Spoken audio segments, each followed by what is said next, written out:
As we enter the final stretch of summer, you might notice some businesses, they are shortening their hours or they're closing up shop completely for the off season. Some by choice and some because they just don't have the staff to stay open. Yeah, Coast TV News reporter Heidi Kirk is in the newsroom. And Heidi, this tends to be a similar story every year when seasonal employees wrap up and high school and college students go back to school. Matt and Paige, unfortunately, this is not the first time I've reported on this story. Like you said, it's the same story every single year. As soon as those high school, college students, the J1 international students go back home, there's staffing shortages across the board. Now go ahead and take a look at your screens. You're going to see there are still crowds down on the boardwalks in many of our beach town. It has not calmed down much after Labor Day. Now business owners say it's always a challenge this time of year with businesses still steady, but without the staff they need. Now, I spoke with a number of business owners from our coastal communities, and it doesn't seem to be localized to just one area. It's pretty much like this across the board.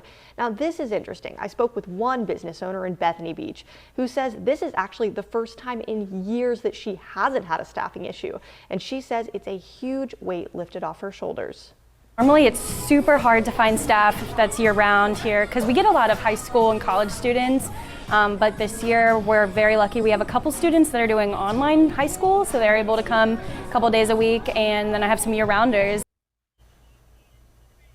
Matt and Paige, I really wanted to share her story because it really goes to show how important it can be to have a full staff. It really does lift a weight off of their shoulders, and unfortunately not everyone has that luxury this year. Back to you.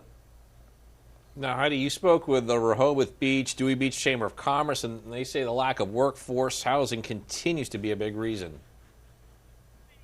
Matt and Paige, this is another thing that is always the same story. There's just not enough housing in many of the coastal communities to make sure that they have enough for the staffs of all the restaurants, all the businesses in their downtown districts. And so it continues to be an issue of affordable housing, just like the chamber has said. And it's something that they are trying to tackle over the next few years. But for now, the issue persists. Back to you.